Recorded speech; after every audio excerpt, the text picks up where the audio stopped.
Опозицијата бара повеќе детали за условите под кои ќе се земат 6 милиарди евра заем од Обединетото кралство.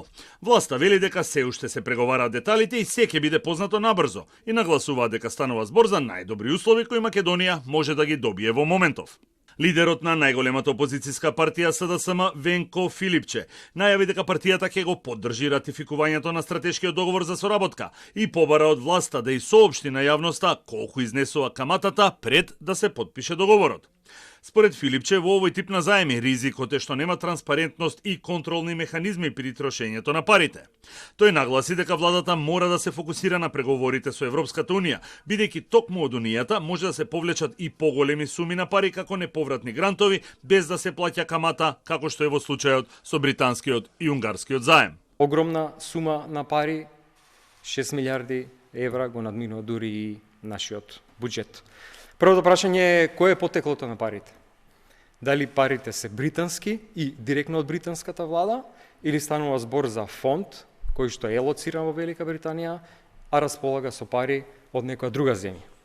Второто прашање е колкава е каматата? Се бара заем од неколку милиарди со огромни или какви и да се камати, а при тоа на европскиот пат кој што оваа влада го блокира, можно е да стигнеме до грантови, неповратни средства, гратис за истите тие проекти, за кои што се земаат тие огромни милиарди, извинете, тоа е антиевропски. И ако сакате, тоа е непатриотски. Премиерот Мицковски без нови детали за условите во договорот за заем на 6 милиарди евра од Обединетото кралство и вели дека тие во моментов се преговараат, а јавноста ќе биде запознаена набрзо.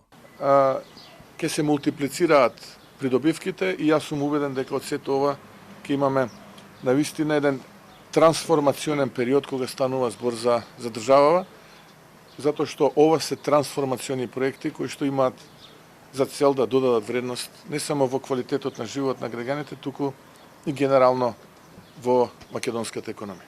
Сите овие параметри се преговараат, во тек се преговорите, вклучени се тимови од мојот кабинет, од Министерството за транспорт, Министерството за здравство, Министерството за финансии. Модернизирање на коридорот 10 и зголемување на брзината на проток на стока и патници, изградба на клинички центар и медицински факултет во Штип, нова болница во Кичево и модернизација на Тетовската болница се проектите кои владата ги најави со парите од британскиот заем, а најавува дека овие пари ќе се користат и за други проекти во инфраструктурата, здравството и енергетиката.